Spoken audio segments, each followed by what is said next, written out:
me down at the river, trying to wash my hands clean of the scars and the hauntings that you tried to leave on me. I'm no sinner, I'm no saint, no, I lie somewhere in between. And I know that I've done bad, but there's some good still left in me. Yeah. Show me mercy, save me, please. Have mercy on me. Hello. Well, this is exciting. How's it going? Sitting here today with the one and only JJ Wilde. Look at that. Sitting here with the one and only Jamie Rodriguez. Look at you. But you're looking much cooler. Look at that great compound, great hair. Everyone is stuck at home still making breads, JJ, and you just keep looking cooler by the second. I love it. Man, thanks. I'm making bread too. Actually, not really. Lots of pasta, lots of soups. That kind Pretty of good. All right, you're revolutionizing it with pastas. That's pretty good. Well, JJ, look, let me introduce you. Obviously, you're becoming a household name, introduce you to my audience. So let me just throw you a little bit of like ego booster so my audience knows. I mean, you've had quite a year. Your track The Rush has gathered over 4.2 million streams on Spotify alone, JJ. That's like more than the population of like a bunch of countries, Costa Rica. Like it's insane.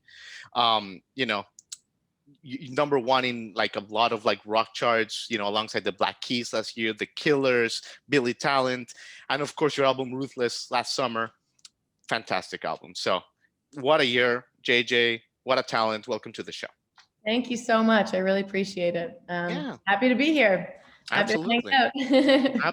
Absolutely. You know what amazes me, JJ, about you? You never gave up.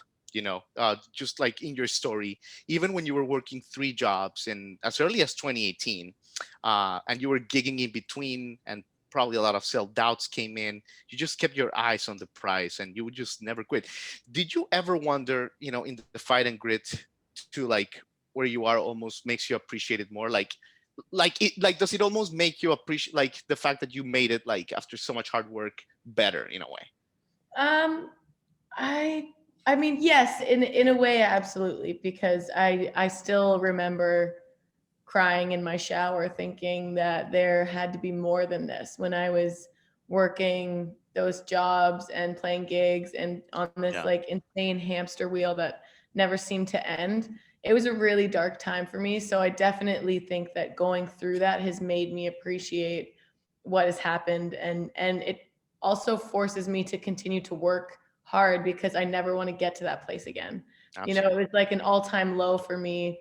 And I would say there's no doubt in my mind that going through hardship makes the good worth it. I mean, that in any form of life, that's always the case, right? You can't feel the highs unless you experience the lows. And right. If you're always living like this, right? It's never, if everything's just always good, you won't feel the same. So exactly. Absolutely, I would say yes. But also because, I mean, recently we talked to someone who's like, she was like 14 years old and she's already making it. And it made me like think about you when we were doing the research. You had time to go around, do weird shit out of the public eye, experiment with stuff, just kind of to find yourself, to make mistakes, right? So that's a good thing. Yeah, absolutely. I've done a lot of weird shit. Good. That's why we love you. Yeah. Oh, man. You grew up in Ontario, right? Yep. Born and raised. Nice. And what are some of the moments that, that injected that passion for music, that hunger into your soul as a child, JJ? I always have a fond memory of music being played in my house loudly. My parents both love music. And so they were always, pretty consistently playing music in our house growing up. Not that I really loved their music taste. I liked my dad's music taste more, and then I grew to like my mom's as well. But they're lovers of music, so that's always been a part of my life. And also my family, they're pretty musical themselves. We have like family jams. Well, we used to, and where we all get together and play music. They all play instruments, and so it kind of runs in the family. My guitar player, Dan Bossenberry, is my cousin. So There you we've go. grown up together playing music, so it just so happens that he joined the band as well. But then I would say what really ignited the passion for me for music was performing for the first time. I had really bad stage fright, Hmm. and not just for the first time, for the first like year or two of trying to perform, I had such bad stage fright that I would literally shake. And it was working through that and still performing in that high that I got of the performance.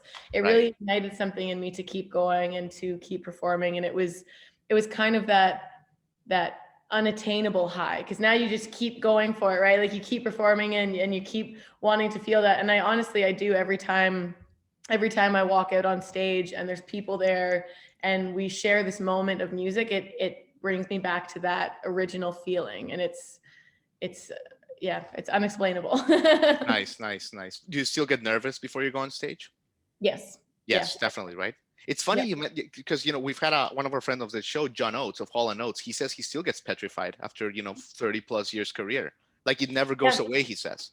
I honestly, I hope that it doesn't ever go away, because for me, as long as you are nervous, you care.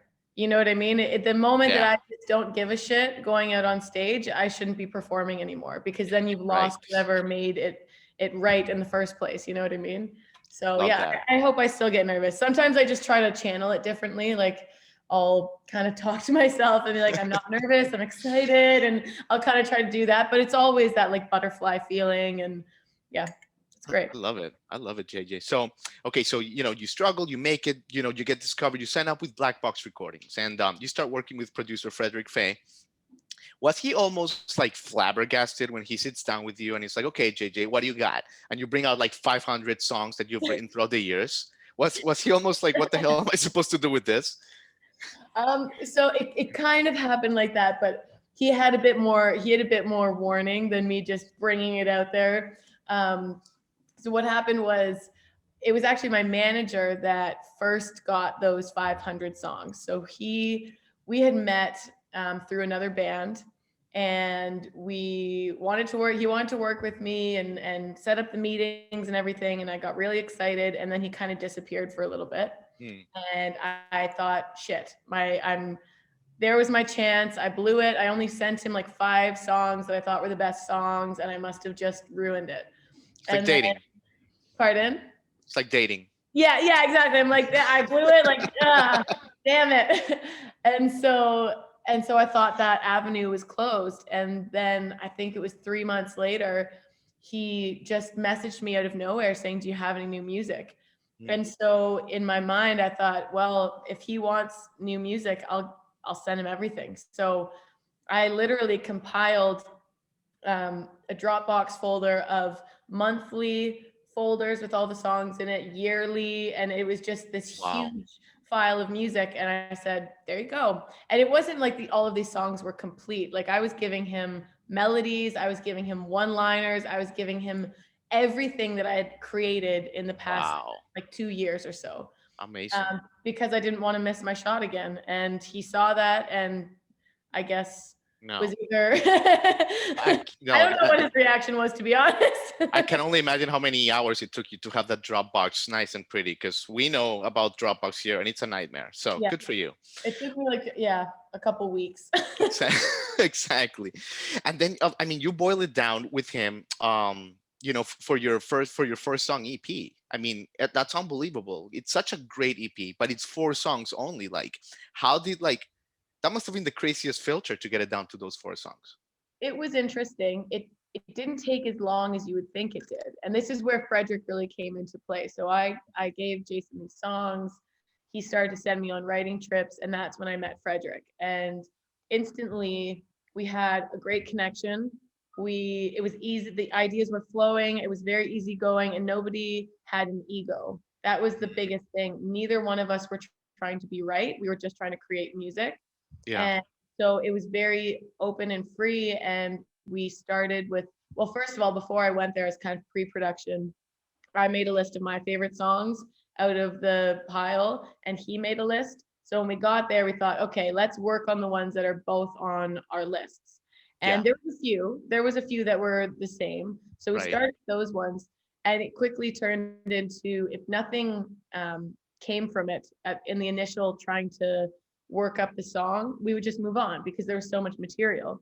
But it actually ended up being that we didn't move on that many times. We just kind of flowed with it Yeah. and created the songs as they were meant to be. It was a great experience. There was no trying to reach for something. There was no, It wasn't you forced know, at all. It was just yeah, flow. it wasn't forced. And that was one of my biggest fears with my songs. I had never had somebody take them and do anything with them before. So I was terrified that, my little babies are going to be taken and completely changed into something that I don't like, or I'm not comfortable with, or ruining the vision Right. I had for them. But that didn't happen at all. He just No. elevated them and worked with me to, yeah, it was very, what's the word? We worked on it together. Oh, what's that word? Oh my gosh. I can't think of it. Collaboration, or am I it's just Yeah, something deeper? collaborative. Thank you. It's There you very go. Okay. collaborative. Okay. I'm like, maybe she's thinking something else. But yeah. No, Okay. that was it. Cool. Yeah. I mean, look, the last year for you obviously has been very explosive, but what I find impressive, JJ, is that I haven't heard anybody, I'm not exaggerating, not a critic, not a fan, say anything negative about your music. Everyone is in agreement that the themes and the songwriting are like another level. Because even the Beatles, their early stuff, they were doing really simplistic stuff. She loves you, yeah, or whatever. Yeah. You from the beginning, you're just talking about like really like stuff that we can all relate. It's insane. Thank you. Thank you. I don't know. I guess I have lived a life of a lot of experiences, good and bad, and all of Good. my Just can't come work out. thus far has come from that. I love it, So, JJ. it feels like if people can relate to it, it's because they've probably been through something similar. I'm not some crazy person. My day-to-day struggles are, although some of them are pretty intense and crazy, for the most part, everybody feels down. Yeah, Everybody feels up. Everybody goes through a range of emotions in their life. And that's all I was trying to convey was, how I saw the world through my lens and what I was feeling. definitely. And I do want to get into your latest album in a second, but what was the moment, JJ, like when you first realized with the Rush specifically? Was there a moment where you were like, holy shit, like this is like it's happening, like this is like it's really like this is like unheard of, like this is another level for me? Do you mean in the writing aspect No, of like it? no, Or, like maybe you heard it like at a, I don't know, Tim Hortons getting a cappuccino and someone was like singing it or something, just some random moment where you're like, damn. there have been a couple, and actually, it's funny. For the first quite a few months, I didn't get to hear it. I kept trying to hear it on the radio because everyone would be messaging me and sending little clips of them, and the radio being like, "Oh, you're on the radio," blah blah blah. And I couldn't find it anywhere. Like I wasn't in the right place at the right time to hear it. So for the Right. longest time, I was like, "Is it even on the radio?"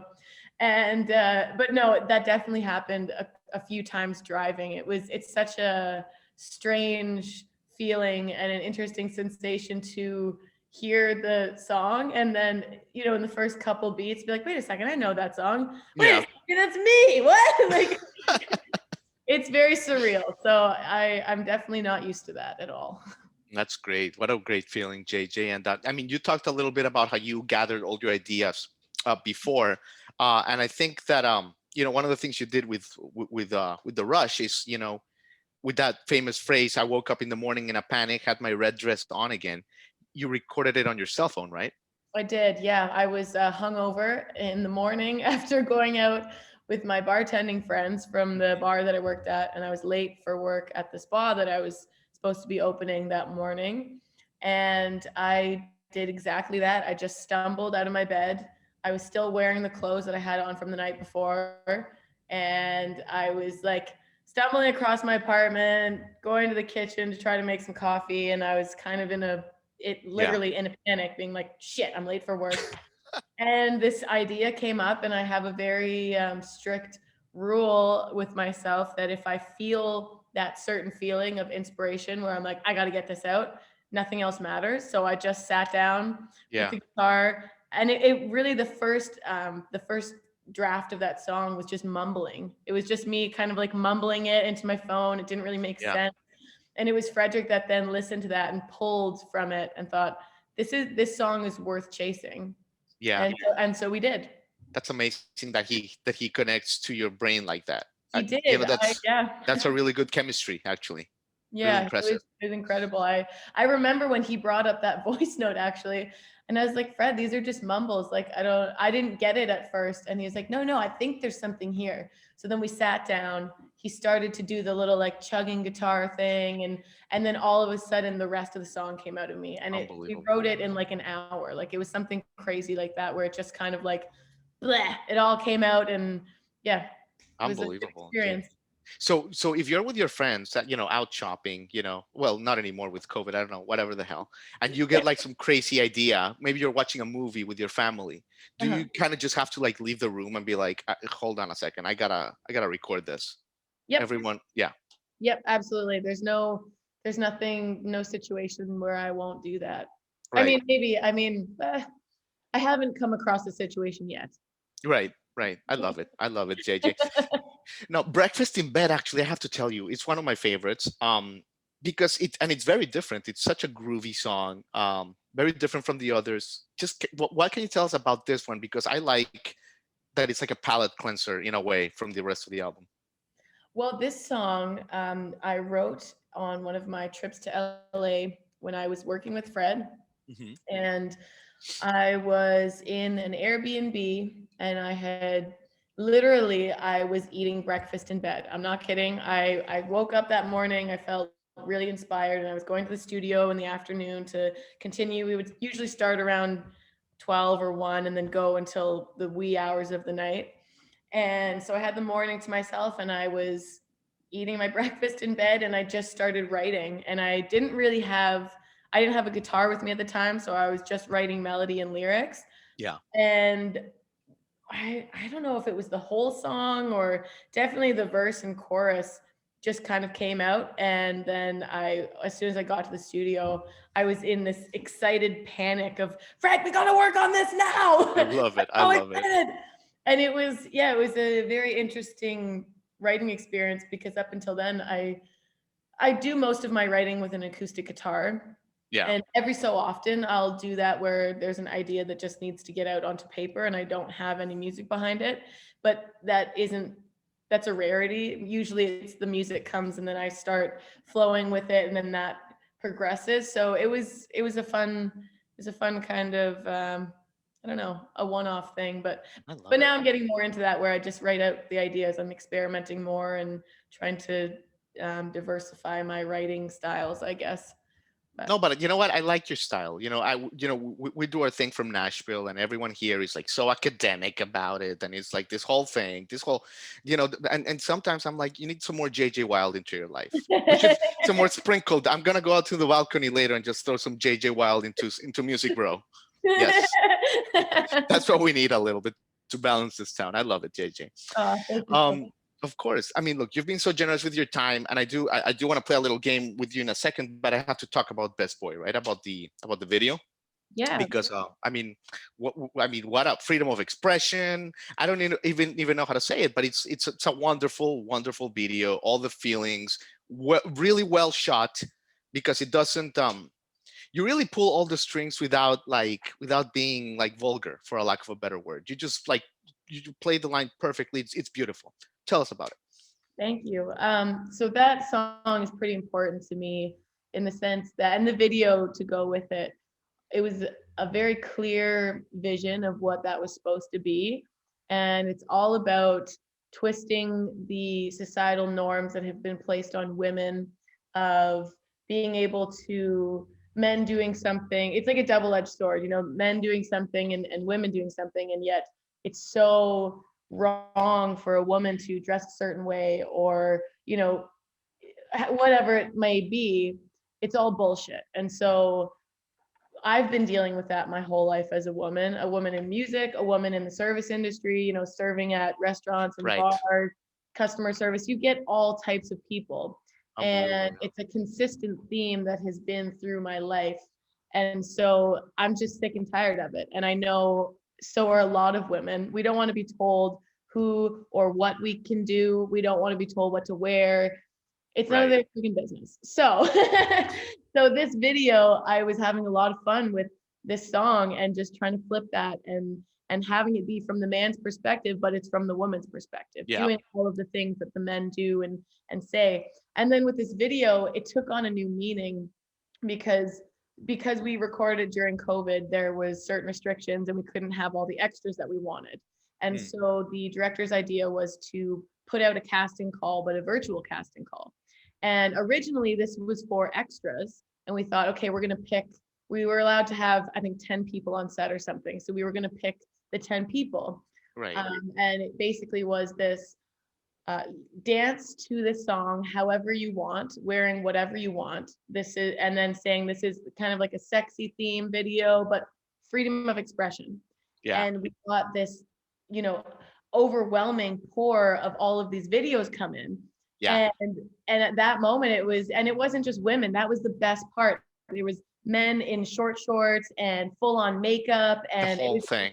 It was great. And whole thing. And so we thought, okay, we have to use this because this is fantastic. This is exactly what this song is trying to embody. So it was amazing. It was a great coincidence. And so it kind of took the song from then being just strictly about women being told what to do, but people in general. You know what I mean? It shouldn't just be about man versus woman, but instead freedom of expression, and no longer having society tell us what we can do or judge what we do or who we do it with. You know what I mean? Like it's your own life, live it. And that, I think we got across in that video because of all of the people that were, interested in having a part in it. And it was fantastic. It turned out better than I could have imagined because of those people that took an interest to dance. However, and I loved it. I mean, the outfits they were wearing, how free they were. I was just like, it's this phenomenal. Is exactly what this video is. It's a heck of a video for sure. I mean, I've seen it like 5 times. I feel like I should watch another 5 because at least because there's always new stuff. You're always seeing new details. It's great. It's super layered. The extras are my favorite part. Yeah, of that they really are. That's gonna be great live too. My God, you must be itching at the bit to perform that thing live. We've only got to play it twice. I got to play a concert. It was weird. Well, it was an outdoor concert. It was a drive-in. So it was the first. Okay. You got a lot of honking, all the lights, the whole thing. Yeah, we did all that. That was the first time I got to play it, and then we did a virtual concert. So it was a high production filmed one. And that was the second time. So I really haven't got to play that song live, and I really want to. Oh, and you will, and it's going to be a cracker. Amazing. Well, JJ, you've been so good with your time, but I want to play a little game and then I'll let you go. It's called Reverse the Verse. Okay. Hey. And we're gonna play 3 of your songs, 10 seconds, like 10 seconds clips. And we're gonna find out how well you know your own songs. See if you can like pick them up when they're reversed, okay? Okay. All right. So I'm gonna hear the reversed part of one. Okay. Yes, we're just gonna play 10 seconds and then we'll see. We've had mixed results. We've had a little bit of everything here with that. All right, let's see how I do. All right, here's the first one. And away we go.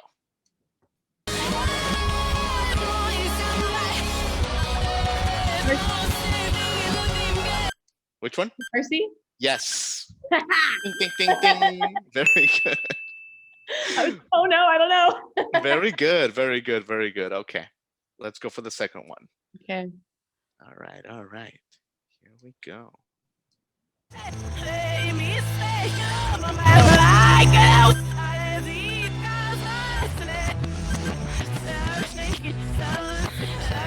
Oh no, it's the rush. It's the rush.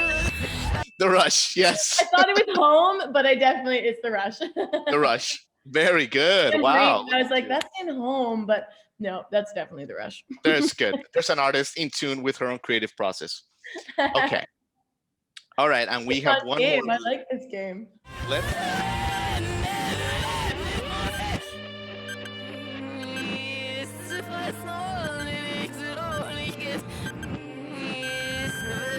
Oh, it's Wired. Oh my God, you got it at the last second. Yes, Wired. I had to think about that guitar. You know what gave it away? I recognize that anywhere. I love it. Oh my God, that was epic. JJ Wilde, you are a superstar in the making and you have said it all. Oh, thank you so much. I really appreciate it. Thanks for having me. Absolutely. It was so much fun.